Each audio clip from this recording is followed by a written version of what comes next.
Welcome everybody to this event today, Chris Crass's talk. And I'm Tony Vogt. I teach philosophy and sociology here at Oregon State. Chris Crass's talk today is sponsored by the Inaris Project for Alternative Futures and by the OSU Coalition for Community Dialogue with generous support from the OSU School of History, Philosophy, and Religion. My colleague, Joseph Orozco, and I have recently collaborated on developing the Inaris Project, which is housed in the School of History, Philosophy, and Religion. The Inaris Project is a forum for conversations, ideas, and initiatives that promote a future free of domination, exploitation, oppression, war, and empire to the fullest extent possible. Inspired by the speculative fiction of Oregon writer Ursula K. Le Guin, the project seeks to bring together activists and scholars who are writing, thinking, acting, and teaching about the ideas and themes explored in her work: gender, racial and sexual justice, ecological sustainability, bioregionalism, left libertarian anarchist traditions, utopias and dystopias, alternatives to war, cooperative economic arrangements, and indigenous cultures and ways of knowing. We're currently developing a website and organizing events such as this one. If you're interested in learning more about upcoming events, please be sure to leave your name and contact info on our sign-up sheet over there at the end of the table. Buy the free posters for Chris's book. The Coalition for Community Dialogue, which was formerly Team Liberation, promotes justice for humanity through dialogue, continuous learning, and intentional experiences. The coalition is building a network where people can meet to support one another and learn and grow together. Coalition for Community Dialogue enacts its vision through networking, community building, advanced trainings on campus, an annual conference, and peer-facilitated workshops. The coalition has an office in 433A Snell, and you can find them online, including contact information. I would like to warmly welcome Chris to Corvallis. Chris is a longtime organizer, educator, and writer, working to build powerful, working class-based, feminist, multiracial movements for collective liberation. Throughout the 1990s, he was an organizer with Food Not Bombs, an economic justice anti-poverty group and network. With them, he helped build up the direct action-based anti-capitalist left internationally. He helped launch the Catalyst Project, which combines political education and organizing to develop anti-racist politics, leadership, and organizing in white communities, and builds dynamic multiracial alliances locally and nationally. Through Catalyst Project, where he was the coordinator for more than a decade, he worked with tens of thousands of activists on a wide range of issues in communities and on campuses. Through workshops on anti-racism, feminism for men, developing collective leadership and lessons from past movements, Crass has supported hundreds of organizations and leaders around the country. In 2000, Chris was co-founder of the Colors of Resistance Network, which served as a think tank and a clearinghouse for anti-racist feminist analysis and developed tools for activists in the US and Canada. After September 11, 2001, he helped to found the Heads Up Collective, which brought together white anti-racist organizers to build up the multiracial left in the San Francisco Bay Area through alliances between the majority white anti-war movement and locally based economic and racial justice struggles in communities of color. He was also a member of the Against Patriarchy men's group that supported men in developing feminist analysis and leadership. He has written widely about anti-racist and anarchist organizing, lessons from women of color feminism, and strategies to build visionary movements. His essays have been translated into half a dozen languages, taught in hundreds of classrooms, and included in over a dozen anthologies. Chris graduated from San Francisco State University in race, class, gender, and power studies. Originally from California, he currently lives in Knoxville, Tennessee, with his partner Jardana Peacock and their son, River. He is a member of the Tennessee Valley Unitarian Universalist Church and has worked with dozens of faith-based communities to help build up a spiritual left. His recent book, Toward Collective Liberation, is geared toward activists engaged with the dynamic questions of how to create and support effective movements for visionary systemic change. The essays and interviews present in this book present powerful lessons for transformative organizing. He offers a first-hand look at the challenges and the opportunities of anti-racist work in white communities, feminist work with men, and bringing women of color feminism into the heart of social movements. Drawing on 2 decades of personal activist experience and case studies within these areas, Chris's essays insightfully explore ways of transforming divisions of race, class, and gender into catalysts for powerful vision, strategy, and building movements in the United States today. The book will inspire and empower anyone who is interested in implementing change through organizing. Let's give Chris a warm welcome.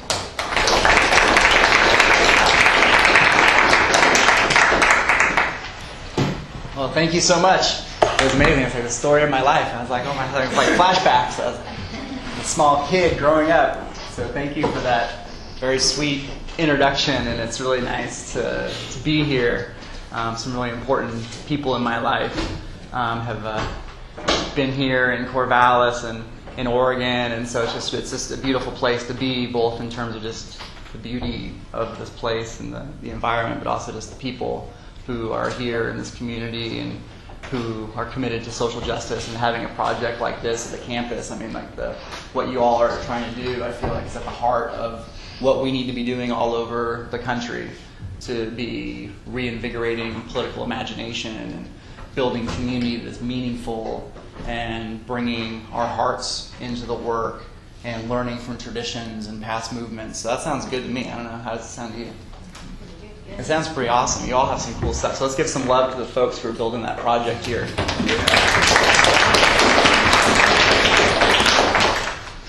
So my work is primarily through like doing political organizing for many years, coming up against a whole lot of both successes as well as challenges, mistakes, victories.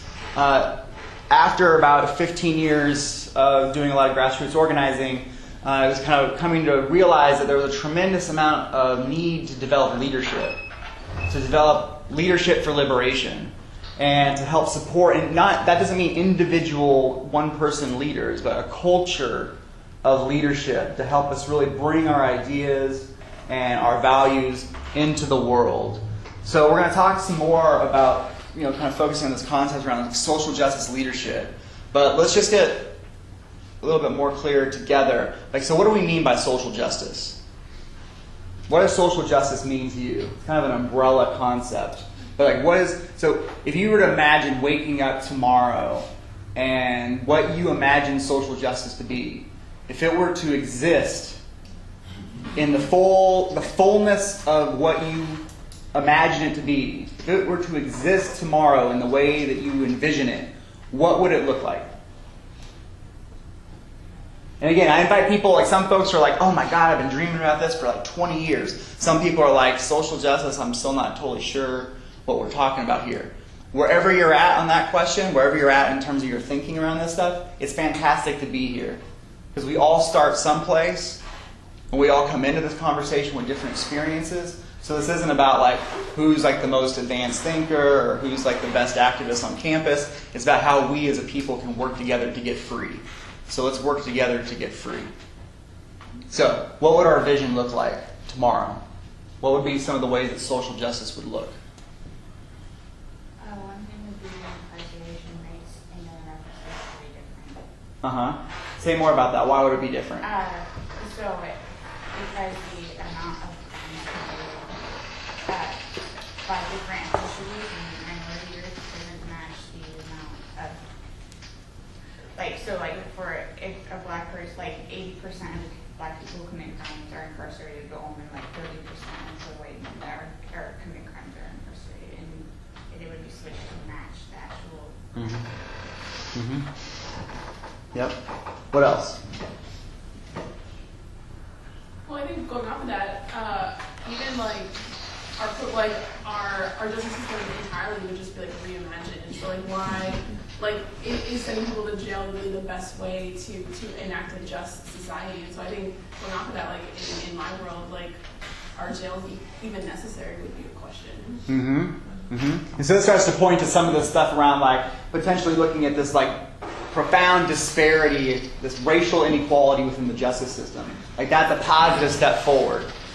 Then looking at ways of being able to change, like, you know, black youth being viewed as criminals, you know, trying to challenge that kind of decriminalizing youth of color, that would be another positive step. But then you're like, and let's also, while we're moving, let's start to try to reimagine the whole way that we conceptualize the justice system, and then our jails even. So this is like an evolution process of taking steps. Of like, we take a step in this way, it's like trying to positive reform, opens up some political space to imagine some things, and then boom, now we're starting to imagine like, what do we even imagine justice to be? So let's keep going, let's keep dreaming, a few more. For me, it's in the education system, like having all voices available and for people not to be afraid to have conversations in elementary school about racial inequity, but to begin to figure out how to break down a system that was built inequitable from the beginning. So for me, I can't imagine, you know, social justice completely done, but that's the breaking down of the prisons of the educational system. So we can start looking at equity and for the wealthy people to give up their wealth and to distribute it. And so there's two things. We're talking about some like what kind of education there is, what kind of public or you know, the education of the people, like what kind of critical consciousness is there, learning about true history of different peoples, having a sense of not just that we learn about things that are terrible, but also that we're preparing ourselves to be part of a better society, and then also economic redistribution of resources and a more equitable society in that way too. And again, it's sort of like there's like we want to change this thing here, and we're also imagining this like large scale change, right? But I think you said something that's really important to lift up into this, that social justice work isn't something that will just be done. As we work, as we engage, new issues emerge, new dynamics emerge. And so sometimes this idea of a perfect world can actually be a tremendous deficit to imagining change. Because you start to imagine perfection, and then that perfection is impossible. And so then it seems like all change becomes impossible. So perfection is often the enemy of the good. Good is complicated, good is messy, good is like making victories that, yeah, we didn't get everything, we're striving, we're mindful of what we didn't get, we're mindful of things, but not holding ourselves up to a standard of perfection that prevents creative, imaginative thinking because it shoots holes right away. So, let's do one more dream. Well, shoot, I'm reaching for perfection here. But hey, dream. We're dreaming. But it's kind of like the prize to keep the eyes on. You know, waking up in that world without oppressions, where people are kind of unleashed in their thinking and their joy to be together, and you know, I can just imagine it's an easier day to wake up on. Yeah. And love's in there somewhere. I can't really quite figure that out. Yeah, I like that. A world without oppression and love is somewhere in there too. I like that. I'm thinking of something a little narrower, which is working from an asset model rather than a deficit model. When you look at communities that have needs, look at what the actual assets are in the community before you start deciding what the deficits are that need to be filled. Because the creativity and talent within a community is often completely ignored in looking at people as victims or you know, objects who need to be helped. Yeah. And say just a little bit more about why that way of thinking about things can help us to move forward to accomplish all this other stuff.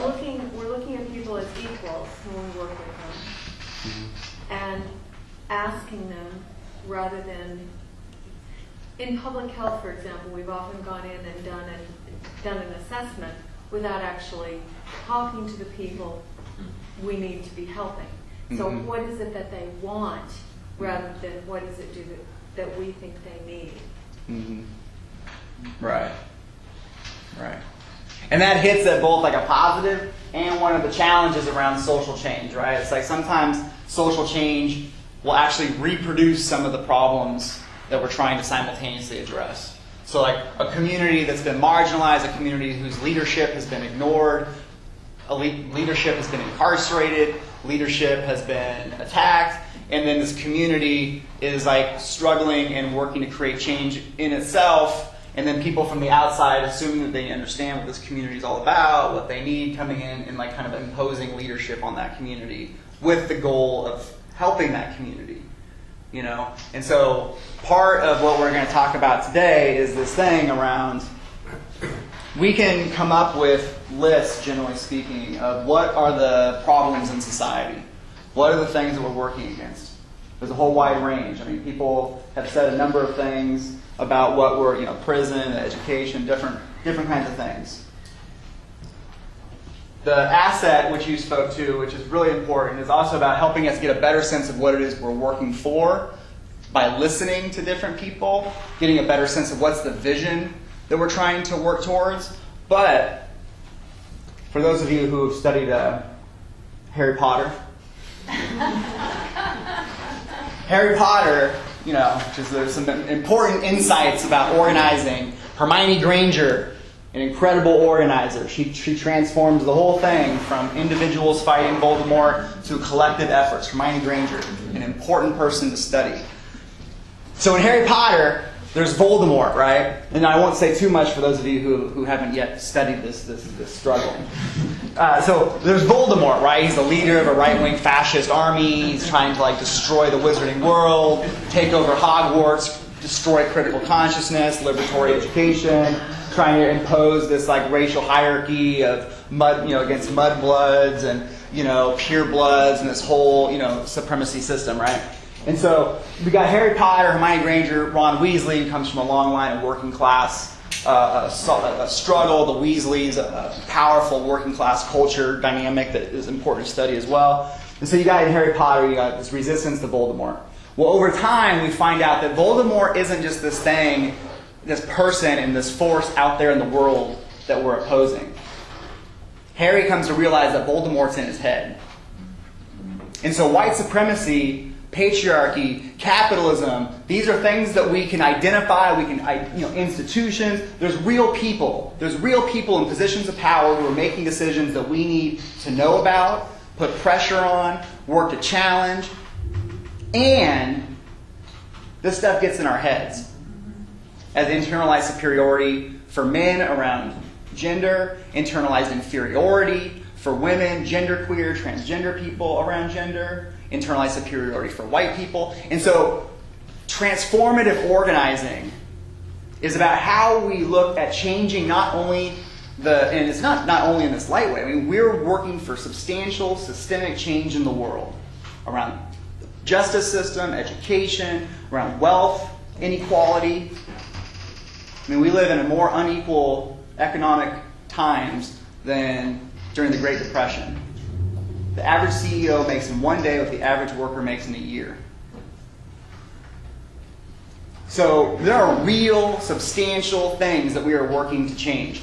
And transformative organizing is this interchange of, yes, we're working to change things in society and in our communities and on campus, and we're working to transform ourselves and our people, each other, as we are working for change in society. So transformative organizing is this recognition coming out of women of color feminism, lessons from the civil rights movement, where you have these different divisions around gender and race and class. This recognition that we are simultaneously in a process of changing the world and changing ourselves in that process.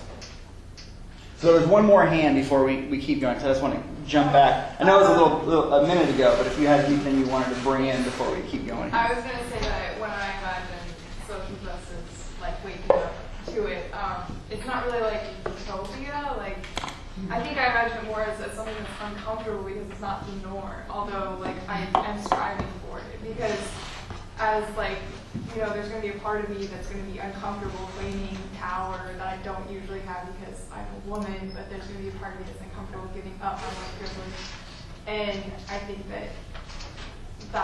that's a huge, I don't know, I don't imagine it as like this big happy thing that just happens, I guess, and I don't think any of us do, but I think that a lot of it is going to be like, it's not immediately recognized as something that's it's something I want, even, yeah. I mean, that's some brilliant insight, right? That's some brilliant insight, right? So, because sometimes imagining like social change, like some of us, you know, I mean, you know, and I can want this too. It'll be like, well, maybe if we do it this way, it'll be easier. And, you know, sometimes there are ways of doing it easier, more effective. It's not to say every time it's going to be this like complex, horrible mess that you're like, oh God, I barely survived that organizing experience. But, I mean, what you said was just incredible. So, deepening our capacity for uncomfortableness. Expanding our ability to support one another, connect with one another, see our tenderness and our humanity, and love. So I think love here, let's build out some love, because love, I think, is so critical to expanding our ability to be uncomfortable. That helps to guide us, to connect us with one another in uncomfortability, that helps keep us connected to what we're trying to do. And what I really appreciate about what you said is that we're talking about some simultaneous uncomfortabilities. Uncomfortability around going deeper into your white privilege and being like, there's some things that I need to learn differently. There's some things I need to unlearn. There's some behavior. And there's ways that society interacts with you based on being white that reinforce privilege. It's not like you just chose to wake up one day and be like, I'm going to advance white supremacist agendas today. I mean, some people do. Some people do. They're like, I'm committed to a white supremacist worldview. But generally speaking, the folks who are white in this room, I don't imagine you wake up and you say, today I'm going to be a colonizer. You probably, you know, but there's ways that society rewards you, supports you, and encourages you to in fact be a colonizer. And punishes you when you step out of line. So deepening your capacity, for, in this example, as a white person to do anti-racist work, to look critically at oneself, and to also change your relationship to others in the process of working for social change. But then you also said, which I love this part, is the uncomfortableness of stepping into your power. Yeah. Because a lot of us can be like really focused on like the uncomfortableness of like, you know, I have privilege, or I do this thing, and I need to, you know, that's an important thing to be conscious of. But for folks of color, around stepping into power, for women stepping into power, for queer folks, for working, for all of us who are systematically and culturally told that we have no leadership, we have no agency, we have no history, we have no place. To step into power is also uncomfortable. So let's keep getting uncomfortable and deepen that capacity. So for myself, this thing around leadership really came out of just like my experience of being an activist. You know, I was like 15 in Orange County, which is like a hotbed of right-wing reactionary politics, is like where I came of age. And you know, when I first got into activism, it was like that recognizing like, oh my God, there's like Voldemorts all over the place. And so it's like there's like capitalism, and the U.S. is going to war in Iraq with the first George Bush presidency, and like protesting against the war and having experiences of like, you know, 10,000 people are marching against the Gulf War in '91. Like, it was so powerful, you know, being a teenager and like just marching in the streets with thousands of people, intergenerational, and just really amazing. And there was like 20 people protesting, like supporting the war, you know. And then like the next day, the Los Angeles Times, the main paper in the area, reports that an equal number of people opposed and for the war demonstrated. You know, and like me and my friends are like, oh my God, Noam Chomsky's right. They are manufacturing consent stolen. Oh my God. You know, and so we had these experiences, like things that we opposed, you know, that like, and it's important. This is an important, like, you know, getting really like trying to organize, trying to build up like a different kind of culture. But then the Rodney King verdict happened in Los Angeles. And so Rodney King, internationally witnessed police brutality, African American, pulled over by the police for speeding, and brutally beaten by 4 white officers. Videotaped, it went viral, like pre-internet, but went viral all over the news. I mean, people all over the world saw it. It was just unbelievable, just over and over and over again, beating with batons for a lengthy period of time. And people a lot of folks were horrified, demonstrations all over the place. Well, 30 minutes from my house, I was, senior in high school, and 30 minutes from my house in one direction in the mostly white suburbs, the 4 officers were acquitted. All charges dropped.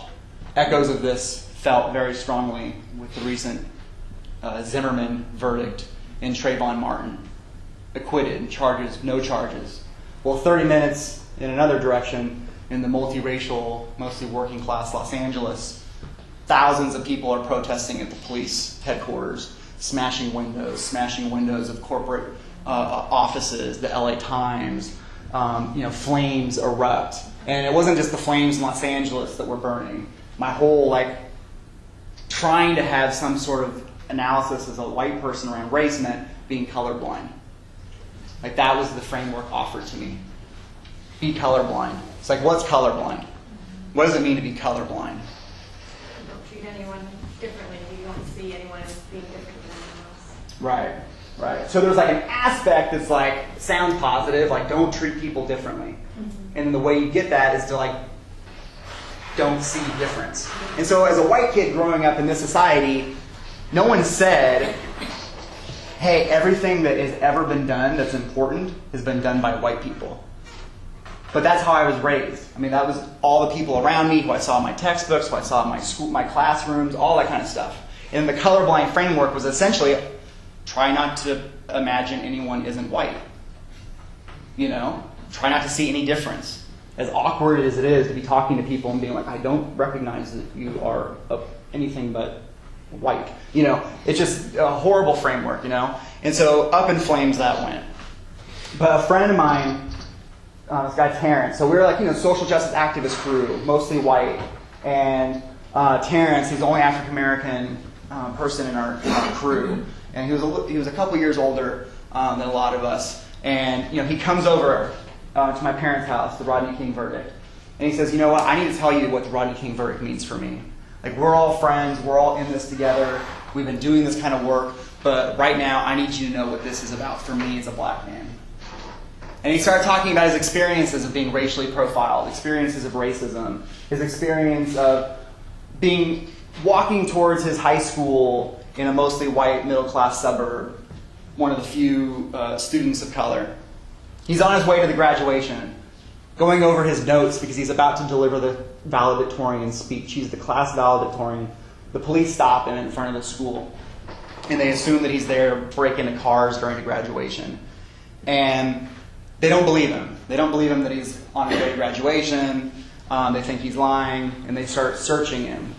They've got him out like this. They're searching him. His fellow classmates and their parents are walking by, watching the class valedictorian, standing there, just being humiliated and just feeling this incredible sense of okay, I go to this school, but this school is actually not meant for me. I go to school in this neighborhood's not actually meant for me. This society, I'm a part of it, but I always need to remind myself and be conscious that at any moment, I'm going to be pulled out because I'm not actually a part of this society. And so just talking about this experiences of racism, all of us were committed to social justice, and we just felt so horrible and angry and just this pain. And so after that, I was kind of, okay, what do I do? Okay, colorblind is out, but what do I replace it with? And the only white people that I had ever seen talk openly about race were racists. People who talked about, the reason that the economy is failing is because of black women and their kids on welfare. The reason that, our community, our white community is losing jobs, our schools are overcrowded, is not because of the massive gutting of public spending. It's not because of corporations going for cheaper labor in other parts of the world. It's because of undocumented immigrants. And so those were the people who talked about race. And so Terrence, we talked more and more, and he was like, there needs to be more white people talking about race who are anti-racist. And so I was like, well, I have no idea what that means, but I'll try to figure that out. But so I would go to his house, and he had this like poster of like black leaders. And so I'd ask him, I'd be like, who are these people? And he'd be like, okay. Because I was like, okay, I know there's MLK, and he gave a speech about a dream. That's about all I know. There's Malcolm X, and it seems to me that everyone thinks that he hates white people. I'm not sure, but that's all I know about Malcolm X. And so he's like telling me, he's like, okay, well, this is W.E.B. Du Bois, this is Septima Clark, this is Ella Baker, this is Frederick Douglass. And he's giving me this like really complex, like these different movements, organizations. And it was really powerful because, I was like, wow, I've never actually heard a person of color like talk politics outside of like maybe a movie or a documentary, and it was like I was 18, in the public schools. And I kept asking him though, like week after week would go over to his house and I'd be like, okay, wait, who are these people again? And Terrence is a very compassionate, loving person, but eventually he was like, look, I can't just keep telling you who these people are and then you forget about it every week. You're not learning about these people because you want to try to know black people better. You're not learning about these people because you just want to know about me and my culture and my history better. These people are your leaders. Ella Baker, Frederick Douglass, Harriet Tubman, Sojourner Truth. These people are your leaders, and white supremacy teaches you that you have nothing to learn from people of color. Teaches you have nothing to learn from the history of the Black Liberation Movement, from indigenous movements. White supremacy is colonizing your mind to limit your view of what democracy can be, what people's movements look like, what activism is, and is cutting you off. White supremacy is cutting you off as a white person from the most dynamic people's movements for democracy and equality in this country, historically and today. And my mind was blown. I was just like, oh my God, there were like so many things that he said, but part of it was like, what do you mean white people are hurt by white supremacy? And that was just a really different framework. And out of that framework, and the similar experiences around sexism and gender, of, and again, I go into this because it's like, as we are working for social justice, we're working against white supremacy. It was like, for myself as a white person, starting to grapple with the realities of like having racism within me. And then around social justice, like working in an organization committed to democracy, generally, if it's a healthy organization, means at some point people are going to openly speak, maybe proactively, which would be amazing, but if it's not proactive, at some point are going to start speaking about gender. It's not a question of like, does racism and sexism exist? It's how do we deal with the reality that they do. So, I remember like as a young person, like I was like 19 and I just found out I was racist. I was like fucking horrible. And now I'm like 19 and I'm like, hey, let's build our organization and like really like, come together in powerful multiracial alliances. And then like my partner at the time, we were like working together in this, anarchist collective. There was like, 15, 20 of us. And after one of the meetings, like she's holding my hand and she's like, I need to talk with you about sexism. And I was like, I know, sexism's horrible. And she's like, but no, yes, it's true, it's true. Sexism is horrible. And she's like, but I need to talk with you about your sexism. And I was like, what?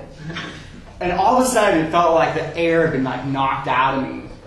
But then simultaneously, it's just kind of like the Matrix, where all of a sudden you get like a download really quick of like, you're like, Tank, I just got called a sexist. Download the playbook on how to defend myself while still maintaining I'm progressive. And so all of a sudden, like, I got like a playbook that was like, but there's no way I can be a sexist because of this, and sexism is this, and no, I'm still a radical, I'm still a revolutionary, but there's no way I can be, no. And eventually, similar to the Matrix, she's like, just shut up and take the red pill. She's like, I'm not saying that you alone are the reason sexism exists. I'm saying that sexism is a system that you're a part of, and there's all these really nuanced ways that it's playing out in the group, and it's really hurting us. I was devastated. I was like crying, because it was like this, there's this whole kind of like dichotomous way of like, I'm either good or I'm bad.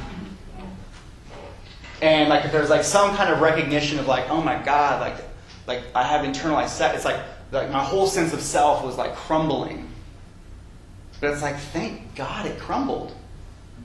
Because that sense of self can be suffocating. That sense of self of like, I'm trying to be pure. I'm trying to I'm like on the right path, and I'm so scared of learning of like anything, doing any mistakes or making anything wrong. So thank God that like crumbled, and thank God that my friend, that she was like talking to me like this. But then like a week later, our whole activist collective is meeting for one of our study groups, and she raises her hand, Nilu. She like raises her hand, and she's like, I need to talk about sexism in the group. I got so scared, I wanted to hide. I was like, oh shit, she's going to talk to everybody about sexism. And like, what if she says that I'm a sexist? And like, what if, oh my God, like what's going to happen? And it was amazing because suddenly all of the men like had that same download. And we're like, there's no way because of this, there's no way because of this. As if we had like gone to a class on like how to defend yourself as a man from accusations of feminism while simultaneously believing you believe in gender equality. It was like a class. It was like, and I was like, oh my God, like they're saying all the same things I said. This is like horrible. And I felt terrible. And Nilu, she's like trying to explain it, and all this like defensiveness from all these different guys. And then like after like 15 minutes of this, like I raised my hand, and I'm like, well, I think there's some of these points that I think they might be true. Like it's true, like men don't really make eye contact with women, like when we're having meetings, and like women aren't really supported to like take on public leadership, and also, and all of a sudden all the men were like, oh yeah, those are some good points. And then April, in the group, she's like this awesome working class Catholic. She like, she's like 18. It's so awesome to remember all these like fierce teenagers. She like jumps up and she's like, this is what we're talking about. Our ideas all the time. It's like when we speak in meetings, it's like that old like Marge Piercy essay about the women's liberation movement in the 60s, where when a woman speaks in a meeting, it's as if somebody belched. Everyone like looks like, whoa, what was that? And then it's kind of like, okay, cool, let's go back to the meeting. And so she's like, we say things all the time that just like, no reaction. And then a guy repeats them 20 minutes later, and people are like, that was the smartest contribution yet. And so it was like, oh shit, we're sexist too. And so we did a variety of things in our group around trying to help deal with like take on feminism. And one of the things around the like trying to deal with like anti-racist work for like white folks and then feminist work for men was the tremendous need for positive, loving, visionary leadership. Because we had like a men's caucus after that, which was horrible. No one knew what to do. No one knew what to talk about. Everyone was scared. The women came back literally arm in arm from their caucus, like all in unity, marching, and they were like super excited. They were like, we just had the best conversation. And all the men are like, oh, shit, what? Like, what did you talk about? Did you talk about us? Did you talk about us? And they're like, no, we're talking about how we change society and how we like liberate ourselves from this stuff. And then the men were, but we're still not sexist, right? And so, it was like horrible. And it was like, oh my God, there's so much need for men, for there to be leadership with men around feminism and leadership with white folks around racism, so that we're able to come together in some powerful, powerful ways that transforms both what we're working against in the world and within ourselves. And I will say this on some positive notes. One of the things that was really transformative for our group, particularly for the men, was starting to read about other groups' experiences of dealing with these things. Hearing other men talk about their experiences of like, yes, defensiveness, yes, fear, but then embracing, learning, and actually the powerful, liberating effect of feminist values on their life. Because it was this thing of like, capitalism is so deeply individualistic. And so it's this thing of like, oh my God, like sexism, that's my own personal failure, as opposed to being able to place oneself in history, in political context. And I share these couple things because, Suzanne Farr's longtime awesome organizer in the South, she says the right wing is united by racism, sexism, and homophobia. The right wing is united by racism, sexism, and homophobia. The left is torn apart by racism, sexism, and homophobia. And so increasing our capacity to be uncomfortable, both in what we don't know around the ways that we're positioned against each other, around privilege, but also uncomfortable in terms of stepping into our power. And so, yes, the title of my book is Towards Collective Liberation. And out of those experiences around race and gender, there's also experiences around class and ability. Started reading a lot of women of color feminism. And bell hooks. How many people are familiar with bell hooks?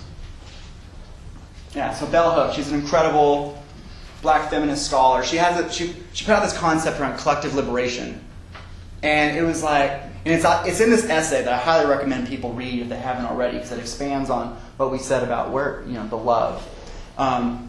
She has an essay called Love as the Practice of Freedom. Love as the practice of freedom. And in it she talks about collective liberation, that these different systems are interconnected. White supremacy, patriarchy, capitalism. And so out of that, like as a white guy, thinking about both, like, okay, what does it mean to try to organize white people around anti-racism? What does it mean to try to organize men around feminism? It was like, okay, so like oppression is interconnected, but liberation is also interconnected. And so there's a liberatory, because sometimes when, there's like different stages oftentimes, like when white folks, they become like politicized around race. Like the first stage is usually kind of this like total like unconscious, like not really seeing it, whatever. The next stage is like learning about it and being like, oh my God, this is horrible. I feel so guilty. I feel ashamed, which is understandable because when you start learning about it, you start learning about a whole lot of horrible stuff. And then it's like anger and rage. And this sense of like, oh my God, how could other white people not be aware of this stuff? And then the next stage is like denouncing other white people. Like racist, honky devil. So it's like, and this like anger, because there's still this like guilt and shame, and then it's sort of like, okay, the way I'm going to try to do this is like yell at white people. You're all racist! And it's like this like self-hatred and like all kinds of stuff's like going on. It's not pretty. It's not pretty. But then there's but then it's like trying to help people to go through another stage of being like, okay, we're part of this historical, social, political systems and constructions, and what has been done can be undone. And instead of attacking the people who made the same mistakes I made 2 weeks ago, trying to reach out and be like, yeah, you know what, we're on this journey together. And so moving, again, that's like constantly trying to move against capitalist individualism. Because not only do we need to build a complex unity of, yes, we want democracy, yes, we want social justice, and we're deeply divided around race, class, gender, and pitted against each other. That's how the system thrives. You got top 20% of the economic pyramid that has 84% of the wealth. It means 80%, 15, 16% of the wealth.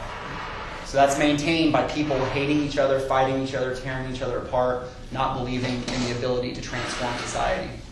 Stephen Biko, anti-apartheid leader in South Africa, he said the most powerful weapon of the oppressor is the mind of the oppressed. The most powerful weapon of the oppressor is the mind of the oppressed. If people who are oppressed, who are exploited, who are working their asses off, and the majority of what they're working, the profits of their work go to make other people rich, if those folks are unable to conceive that we are able to self-govern, that we are able to create change, that these things are not just the way they've always been.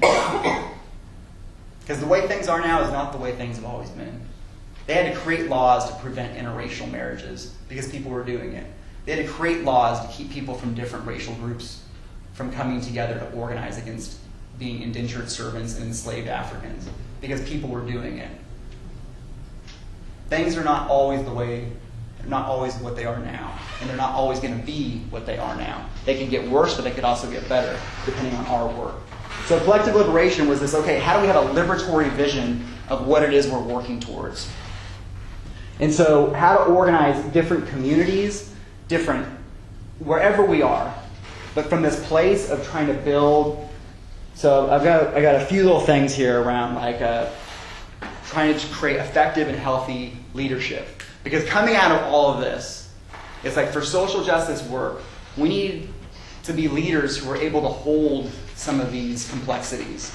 That Voldemort is in the world, but Voldemort's also within us. That yes, there's going to be defensiveness and like guilt and resistance to personal transformation, but we also need to help people take the red pill. And so being able to we're working for systemic change and we're working to bring more and more people into it requires yes, these things that bring us together, democracy, equality, economic justice, and being able to increase the capacity of our discomfort to deal with the ways that we're divided from one another. And so as leaders, we need to help create organizations, campaigns, spaces that can do some of that simultaneously. And that can be hard. But it's about holding a space as leaders where we're both helping people who experience, can come in the door who don't already have this stuff all figured out. Because we can't create a movement that's just like, okay, you totally have to understand all of these different issues before you can be involved. But we also need to create ways of supporting people's growth and development in their process. Because like with Occupy Wall Street, it was incredible political mobilization of millions of people. And we need to get more sophisticated at how we're able to help those moments of upsurge reach their potential while dealing with some of these divisions. So Angela Davis, incredible longtime Black liberation leader, prison abolitionist, thinker, she put out these ideas around complex unity. Yes, we are the 99%. And as the 99%, there's a lot of really profound differences of people who own homes, people who are in communities that are constantly attacked by police, criminalization, drugs, violence, communities that are, people in the 99% who are coming from gated communities, people who are in communities that are under state repression. But we can also unite around our goals of economic justice, but we need a complex unity. So just a few things around, as leaders, some of, I think, our responsibilities. Howard Thurman, who's an incredible theologian, African-American theologian, he said, Howard Thurman, he said, don't ask what the world needs. Ask what brings you alive. And so as people who want to create social justice, build organizations, move campaigns forward, there's oftentimes a tremendous of things that just need to be done. We got to get those emails out. We got to get our to-do list done. We got to get letters written. We got to get part of bringing people into this work is that we need to get work done, and we need to help support more and more of us to come alive. Creating opportunities, spaces where people, like going out into the streets as a teenager and marching against the Gulf War with thousands of other people. It was an incredible experience of coming alive, coming into what the longtime the revolutionary nonviolent pacifists talk about it. There's a power greater than we know when we come together and collectively work for justice. A power greater than we know. So we need to help people come alive and connect to that power that's greater than we know. We need to hold that complex unity that has been spoken of. We need to exercise actionable humility.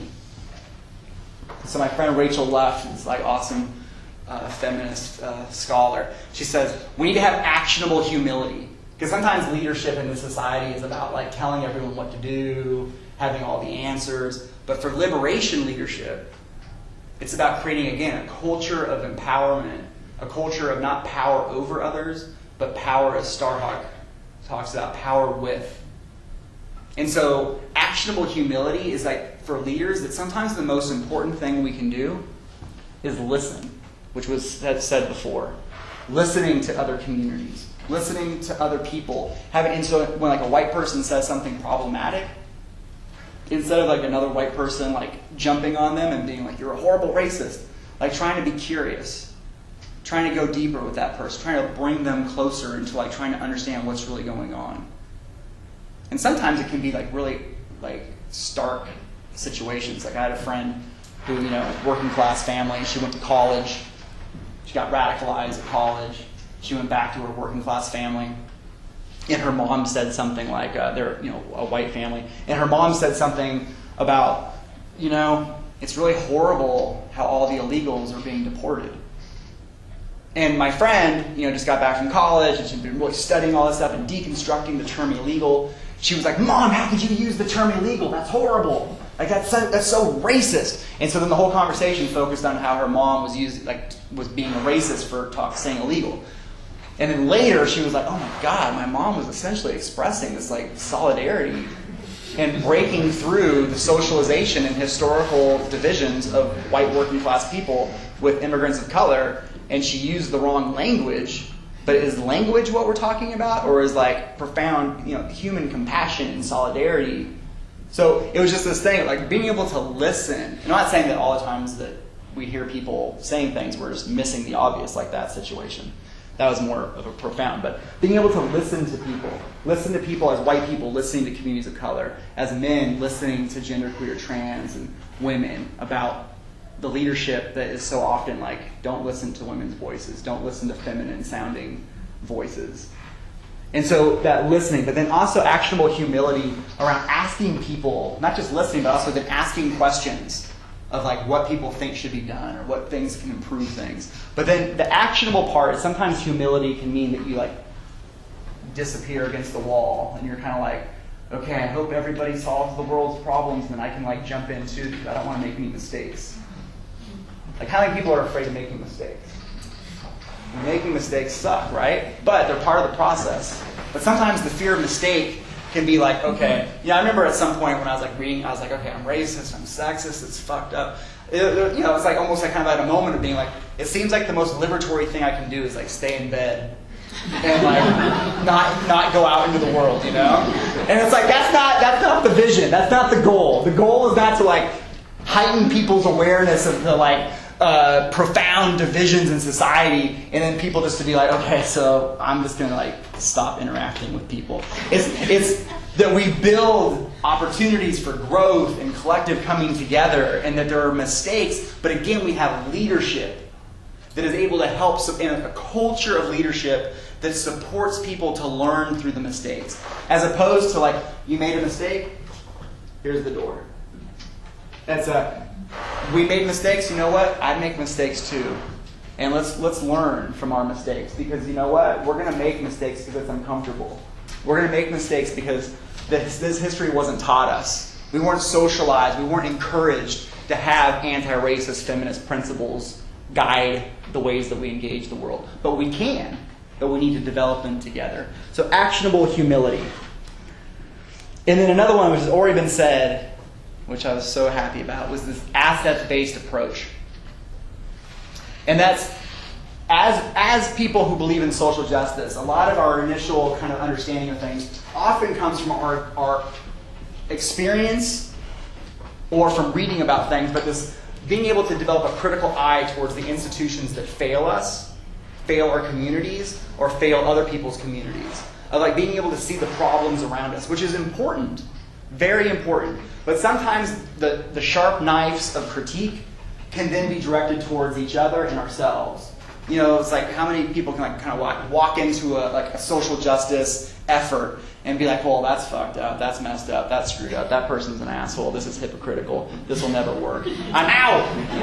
And then like go home on Facebook and be like, I'm the most revolutionary person in the world and no one else understands, Like we need to have an assets-based approach of what was said before, of like seeing the strengths in other communities, but also being able to walk in and be able to be like, that's amazing. Like there's a lot of things that are taken for granted of like, wow, like that's really incredible that these people are doing this thing, or asking ourselves like, well, what would happen if just no one had been doing that? What would be missing? So yeah, they're doing something that's not fully like encompassing all of our values, but they're doing some things that are positive, and then how can we use what they're doing well to help strengthen it? Or for ourselves. It's like how many times do you like do something and like 10 people come up to you and they're like, that was awesome. And then one person comes up and they're like, yeah, I think it could have been a lot better. And then the next day you're just like, oh God, it could have been better. Or you're like, I did 20 things today. Oh, there's 2 things on my to-do list I didn't do. God, I suck. And then you get into these like negative spirals, like I didn't do my to-do list. I can't do anything. I can't even finish this. How can I change the world? We're so dysfunctional. How can we have a self-governing society if we can't even have a 12-person collective democratically make decisions? And the next thing it's like boom, boom, boom. So we have like positive spirals of like we had a challenge and we learned something. We can do this. I can support someone. I can give somebody encouragement. We can do this. So it's like building up small scale, step by step. We can do this. Because again, so much in this society wants us to feel like we're failures who need someone else to save us, who need to buy the right product to save us, who need to have a certain status economically to be successful. And so we need to redefine, based on liberation values, success, which is about leadership for liberation. It's encouraging people, supporting people, being uncomfortable in our own mistakes to be able to then support other people with theirs. And to keep, again, what was said before, keep our eyes on the prize of what we're trying to do, the systemic change we want to see in the world. So even though things are complicated, being able to have campaigns, organizations that are doing really good work in the world and navigating these challenges along the way. So I just encourage us to think about, while we have our eyes on the prize, we also have our hands out to connect across differences of race, class, and gender, but also hands out that are helping to we're bringing each other along. Because also as leaders, remembering and knowing that we are also constantly having people help bring us along.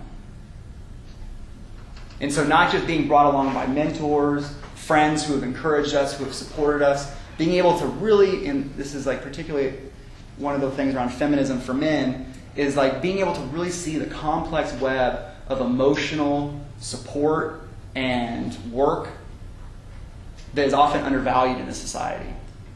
Again, defined as like feminine reproductive labor. But so much of that is what the culture of leadership needs. Loving, encouragement, tender support, and pushes at times to be uncomfortable and to grow, both in stepping into our power as well as learning from ways that privilege is keeping us back.